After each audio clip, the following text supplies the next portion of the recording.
My version of the Cookie Monster cookie was a hit with my customers and a top seller at all my markets. Not only do they look adorable, but they taste amazing. Let's make a batch together. I start by creaming butter, brown sugar, and white sugar together. Then I add in eggs and vanilla. To get that beautiful navy blue Cookie Monster color, I use the AmeriColor Royal Blue food coloring. And then I add in a little bit of salt and some baking powder.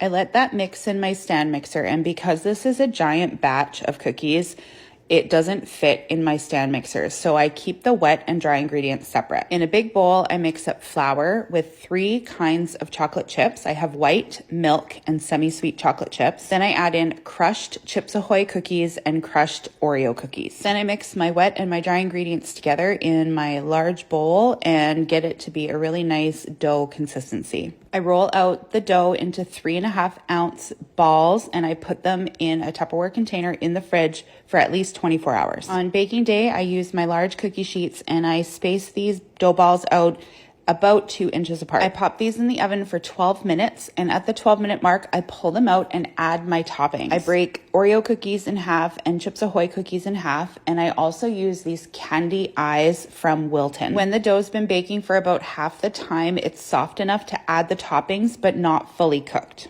Once I add my toppings, I pop it back in the oven and finish cooking for the remainder of the time. I find by doing the toppings halfway through the baking process, it helps keep the shape of the cookie looking perfect and also allows you to place those toppings in the right place so they look aesthetically pleasing. You do have to work quick when you're adding the toppings when they're partially baked because you don't want them sitting out of the oven for too long. When they come out of the oven, they look like this. I let them chill on the cookie sheet for 10 minutes before I move them to a cooling rack, and that is a crucial step in cookie baking. Then you can transfer them to a cooling rack to cool completely. The full recipe is available on my website at bakedbythelake.ca. Let me know in the comments if you're going to give them a try.